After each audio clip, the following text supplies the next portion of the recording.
You don't have what it takes to run a business, little brother. My name is Brandon Kessler. For 15 years, I'd been the operational backbone of Skyreach Hotels, our family's boutique chain. At 42, I wasn't chasing titles or corner offices. I just made sure our 8 properties across the Northeast ran smoothly, that our staff felt valued, and that our guests kept coming back. Across the desk, my sister Danielle stood with her arms crossed.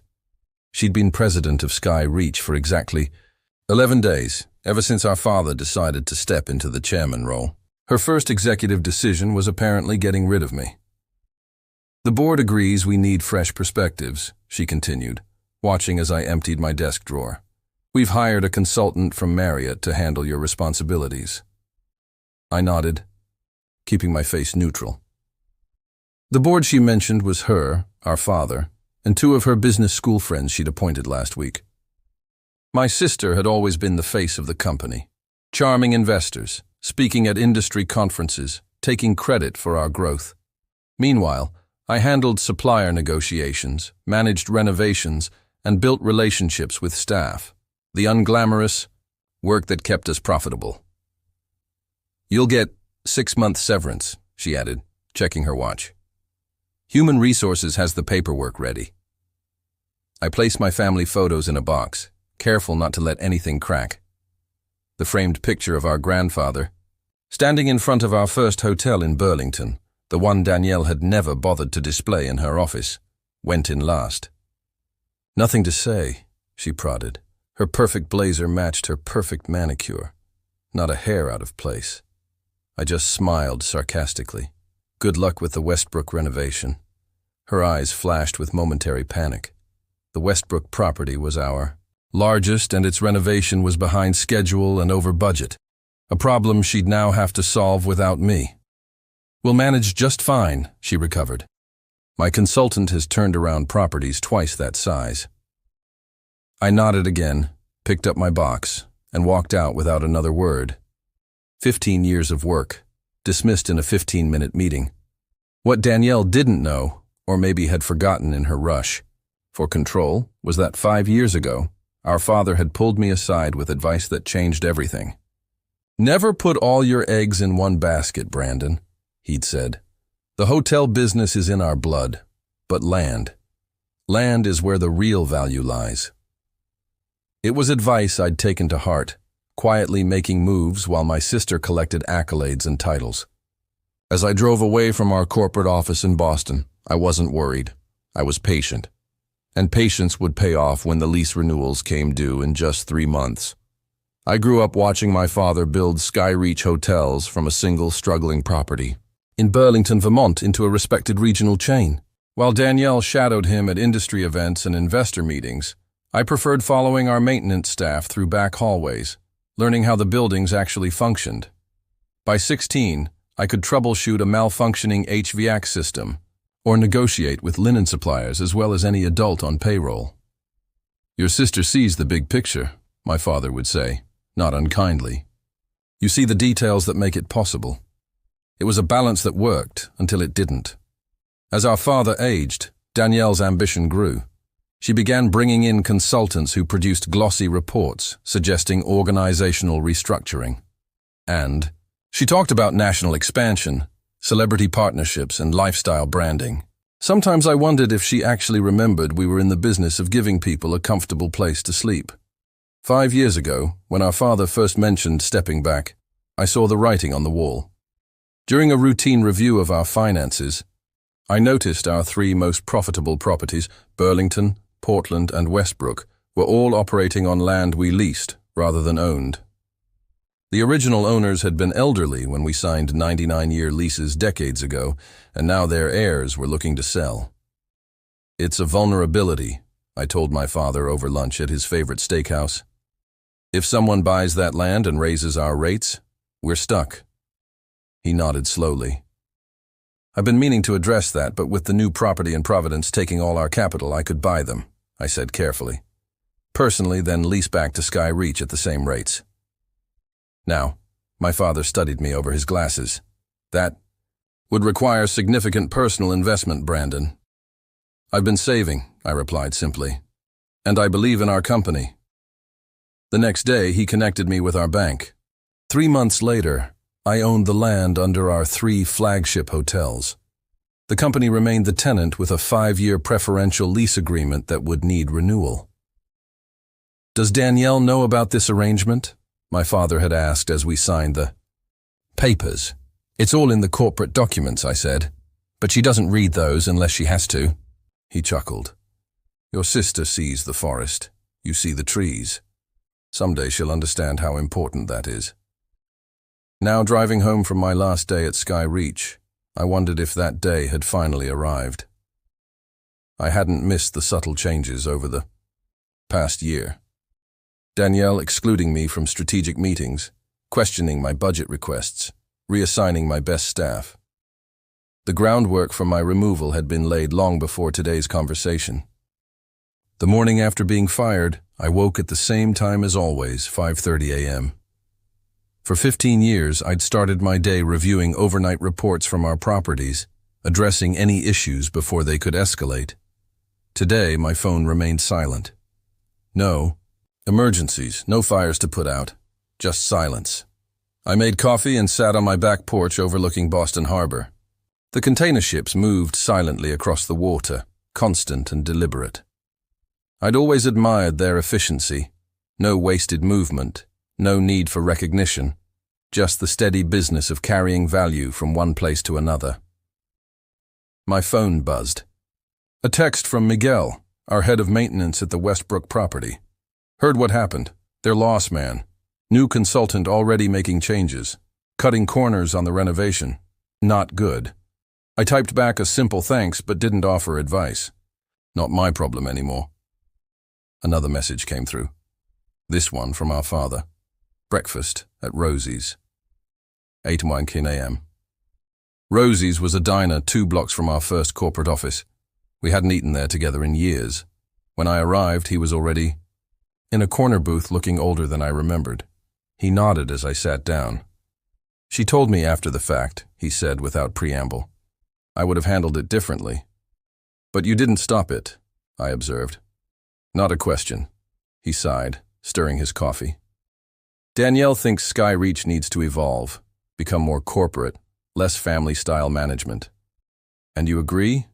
"I think," he paused, choosing his words carefully, "that your sister has a vision for growth that the board finds compelling."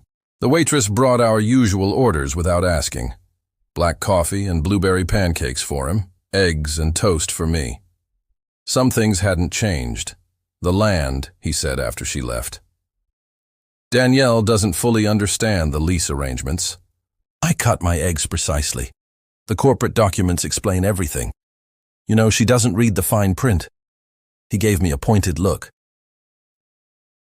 "The renewal comes up soon." 3 months, I confirmed. "I've already spoken with my lawyer about terms." My father set down his fork. "What are you planning, Brandon?" The question hung between us. In that moment, I realized I'd been expecting this conversation. For years, preparing for it. Even the quiet, reliable son, finally having leverage over the favored daughter. I'd imagined satisfaction vindication. Instead, I just felt tired. "Market rate leases," I said finally. "Nothing more. Nothing less." He nodded slowly. "That will significantly impact our operating costs." "Yes." I met his gaze. "It will." We finished our breakfast in silence. As we stepped outside, he placed a hand on my shoulder. "Your sister sees business as a game to win," he said. "You've always seen it as a foundation to build on. Don't forget that difference." I watched him walk away, his shoulders slightly stooped with age. For the first time, he saw clearly what had been in front of me all along. This wasn't just about Danielle underestimating me. It was about our father enabling a rift that had been growing for decades. I returned home and opened my home office. On the wall hung the original plans for our Burlington hotel, framed when I purchased the land beneath it. Time to focus on foundations. 2 weeks after my dismissal, Danielle finally called. I let it go to voicemail, then listened to her carefully. Measured message. "Brandon, We need to discuss the transition. Some files are missing. Call me back. No apology, no acknowledgement that she'd fired her brother after 15 years of service. Just business as usual. I deleted the message and spent the afternoon meeting with an old college friend who'd become a commercial real estate developer. The next day, she appeared at my condo. When I opened the door, she brushed past me into the living room. "You're ignoring me," she said. "I'm respecting your decision to remove me from company business." I remained standing while she sat uninvited on my couch. "What files are you missing? Vendor contracts, maintenance schedules, the complete renovation plans for Westbrook?" She frowned. "And financial documents. There's a gap in our property lease information." "Everything is in the shared drive," I replied. "Organized by property and department, just like always." "Well, your organization system isn't exactly intuitive." She crossed her legs, her designer heel bouncing with irritation. "And your replacement needs context." I poured myself a coffee without offering her one. "My replacement is a hospitality consultant who's turned around properties twice our size. I'm sure he can figure out a filing system." Her eyes narrowed at hearing her own words thrown back at her. "This isn't helpful, Brandon. The company needs." "I don't work for the company anymore," I interrupted. "Remember?" Danielle stood smoothing her skirt. "Fine. I'll have legal request the documents formally." "Do what you need to do," I said, walking toward the door. Our conversation was over. A week later, a certified letter arrived from Skyreach's lawyer requesting all documents pertaining to company operations. I forwarded it to my own attorney, who responded with a detailed list of everything already available on company servers and a polite reminder that personal notes and materials were my property. Meanwhile, I started receiving calls from Skyreach employees. The new consultant was implementing efficiency measures, cutting staff hours, deferring maintenance, replacing long-time suppliers with cheaper alternatives. Morale was plummeting. Guests were noticing. Rather than satisfaction, I felt a strange hollowness. These were people I'd worked with for years, some I'd personally hired. Their livelihoods were being threatened by my sister's vision and my absence. Then came the email from our property insurance provider requesting clarification on recent ownership changes affecting 3 key properties. Apparently, Danielle had attempted to update the insurance policies and encountered the truth. The company didn't own the land under our most profitable hotels. I did. I forwarded the email to my lawyer without responding. The next morning, my father called. "Did you know?" His voice was tight. "That Danielle doesn't read legal documents?" "Yes." A heavy sigh. "She's called an emergency board meeting. Says you've hidden critical information from the company." "Nothing was hidden," I replied evenly. "Every lease agreement is properly documented. The company has been paying me rent for 5 years. "Paying you?" He sounded genuinely confused. "The accounting shows payments to BK Holdings." She thought that was a property management company. BK Holdings. Brandon Kessler Holdings. My sister had been signing off on financial statements for years, without realizing she was approving payments to her own brother. "The board meeting is tomorrow," my father continued. "You should be there." "I'm not on the board anymore," I reminded him. "Brandon," his voice softened, "this is still our family business." After we hung up, I sat at my desk, turning my grandfather's old hotel key between my fingers, the same key that opened the first property my father had transformed into Skyreach. Family business indeed. But families were supposed to look out for each other. My lawyer called an hour later. "Skyreach's attorneys are requesting information about lease renewals. How do you want to proceed?" I made my decision. Send them the new terms. Market rate, no special considerations. The Westbrook Hotel stood 8 stories tall on the corner of Ocean Avenue, its large windows reflecting the morning light off Casco Bay. I'd personally overseen its renovation from a tired motor lodge into one of our most distinctive properties. Now I sat in my car across the street watching guests stream through its doors, unaware of the corporate drama unfolding behind the scenes. My phone buzzed with a text from Patricia, my lawyer. They've received the new lease terms, expecting a response today. I'd known the numbers would shock them. The below-market rates I'd offered 5 years ago had saved Skyreach nearly $2 million annually across the 3 properties. The new terms would eliminate that advantage entirely. As I watched a familiar silver Mercedes pulled into the reserved parking spot near the entrance. Danielle. She wasn't supposed to be in Portland today. I sank lower in my seat as she strode into the building, phone pressed to her ear, gesturing emphatically. Curiosity got the better of me. I called Miguel. Your sister's on the warpath. He answered without greeting. Emergency inspection. Brought the new consultant too. What are they looking for? Property documents, blueprints. Said something about structural assessment. He lowered his voice. Between us, I think they're trying to figure out if they can challenge your ownership claim. After thanking him, I drove to the Portland Public Records Office. Using my laptop, I pulled up the original deed transfers, property surveys, and lease agreements. All perfectly legal, all properly filed, as expected. What I didn't expect was what I found in the adjacent county records. A permit application filed 2 years ago by Danielle using her married name. A development permit for a large-scale commercial property on undeveloped oceanfront land just outside Portland city limits. I checked the business entity, Kessler Vision, LLC, not Skyreach, a separate company entirely with my sister as the sole proprietor. Further digging revealed similar permits in Burlington and near our Westbrook property, all filed by the same LLC, all for competing hotel developments. The realization hit like a physical blow. While I'd been faithfully managing our family's hotels, Danielle had been planning to launch her own competing chain. She hadn't fired me because she thought I was incompetent. She'd fired me because I was in the way of her true ambitions. I called Patricia immediately. I need you to look into a company called Kessler Vision LLC. 2 days later, we had the full picture. Danielle had been courting investors for her own luxury hotel brand for nearly 3 years.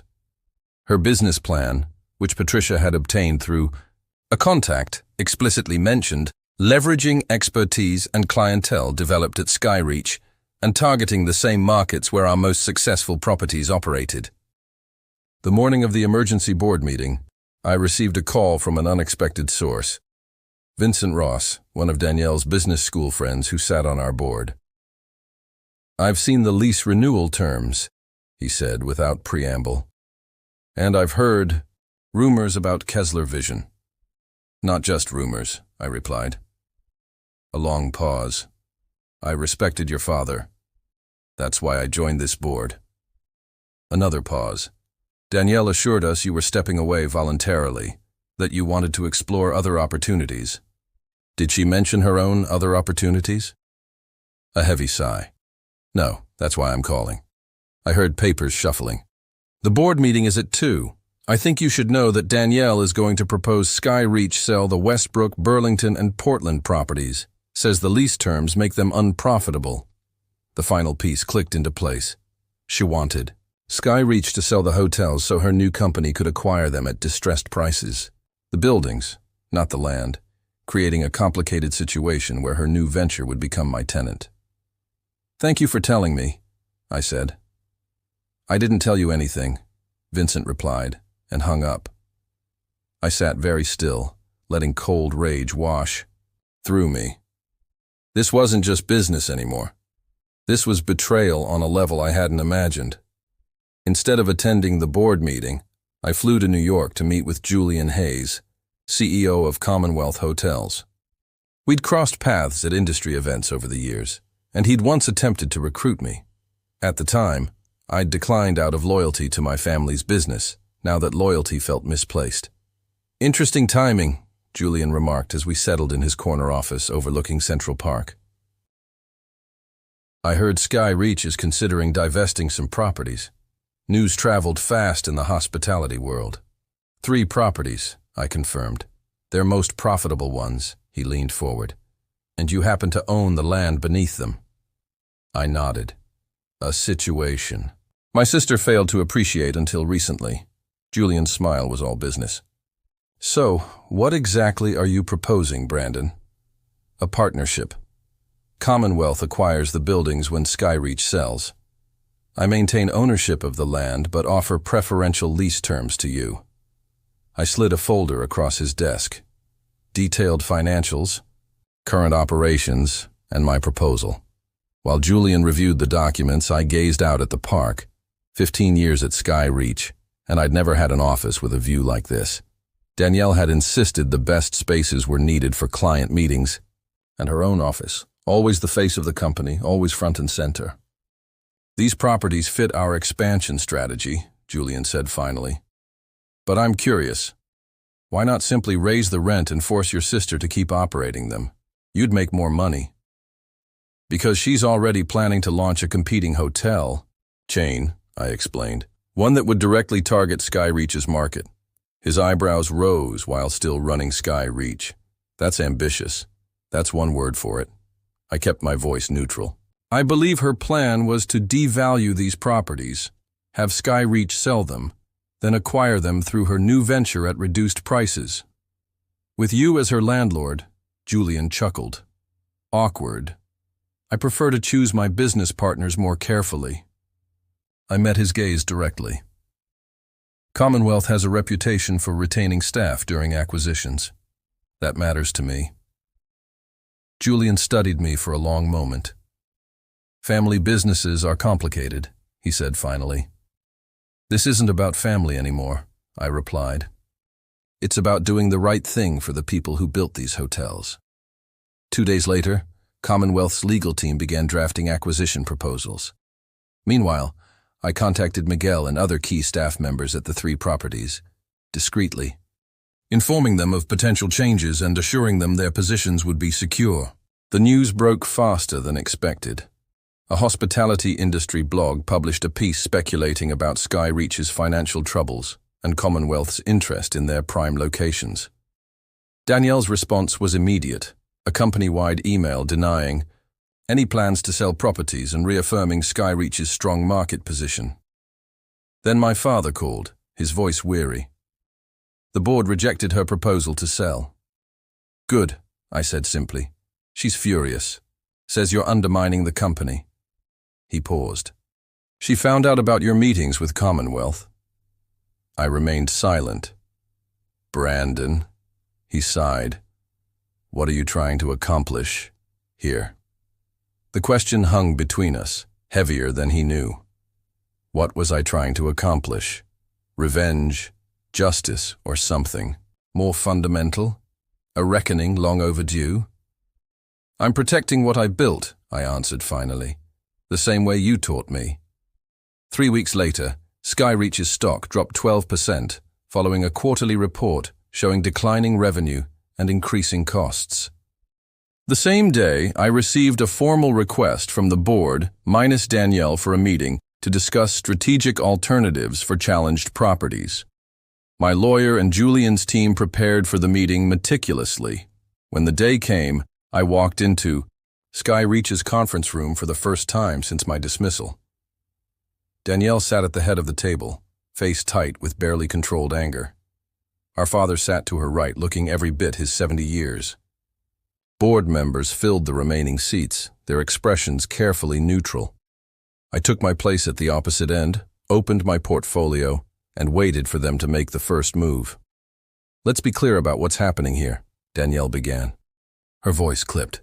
My brother is attempting a hostile takeover of the company our father built. Incorrect, I replied calmly. I'm simply exercising my rights as a property owner. Commonwealth Hotels is interested in acquiring buildings Skyreach no longer wishes to maintain given the new lease terms. Vincent Ross cleared his throat. The board never approved selling those properties. The board was presented with misleading information. I counted sliding folders to each member. These documents show that while serving as president of Skyreach, Danielle was simultaneously developing a competing hotel chain targeting the same markets. The room went silent. My father's face drained of color as he opened his folder. "This is absurd," Danielle sputtered. "Kessler Vision is a consulting firm, not a hotel development company with permit applications in 3 cities where SkyReach operates." I finished for her with a business plan explicitly stating its intention to leverage expertise and clientele developed at SkyReach. Our father turned to her, betrayal evident in his expression. "Is this true?" Her silence was answer enough. I continued. "Commonwealth's offer exceeds market value for the properties. It includes guarantees to retain all current staff and honor existing customer commitments." I paused. Something Danielle's venture had no intention of doing. "You've been planning this?" "For years," she accused, voice shaking. "Buying the land, waiting to spring your trap." "No," I corrected. "I bought the land to protect our family business. You're the one who decided I wasn't part of that family anymore." The board voted unanimously to accept Commonwealth's offer with one abstention, our father, who sat motionless throughout the proceedings. As the meeting concluded, Danielle stormed out without a word. Vincent approached me afterward. "The board will be requesting Danielle's resignation tomorrow," he said quietly. "We'll need interim leadership while we restructure." I shook my head. "That won't be me. I've made other arrangements." 1 year later, I stood on the rooftop terrace of the former Westbrook Hotel, now the flagship of Commonwealth's Northeast collection. The property had been renamed the Harbor View, but much remained unchanged. Miguel still ran maintenance. Most of the staff had stayed on, and guests still enjoyed the same ocean views that had made it special. Julian joined me, handing over a quarterly report. "Revenue up 17% from last year. You were right about the local market potential." As consulting director for Commonwealth's regional properties, I worked primarily behind the scenes, negotiating with suppliers, mentoring staff, ensuring quality standards. No corner office, no powers suits, no board politics, just the work itself, which was all I'd ever wanted. "Have you seen your father?" Julian asked carefully. I nodded. "Monthly dinners. He's adjusting to retirement. After the takeover, he'd stepped down from SkyReach entirely." The company still operated 5 properties, though none were performing as well as the ones Commonwealth had acquired. "And your sister?" "Kessler Vision filed for bankruptcy protection last month." I said it without satisfaction or regret. Turns out hotel development requires more than ambition and a business degree. We stood in comfortable silence watching boats navigate the harbor. Eventually, Julian left for another meeting, and I remained alone with my thoughts. My phone buzzed with a text from my father. "Dinner tonight, bringing the grandkids." I smiled and confirmed. My niece and nephew weren't responsible for their mother's actions, and I'd made sure my relationship with them remained intact throughout the corporate turmoil. As the sun began to set, I took one last look at the property. Not just the building, but the land beneath it, the foundation that made everything else possible. In the end, that's what Danielle had never understood. Success wasn't about who sat in the biggest office or who had the fanciest title. It was about creating something solid enough to weather any storm. I turned away from the view and headed downstairs. Time to prepare for dinner with family, the parts worth keeping anyway.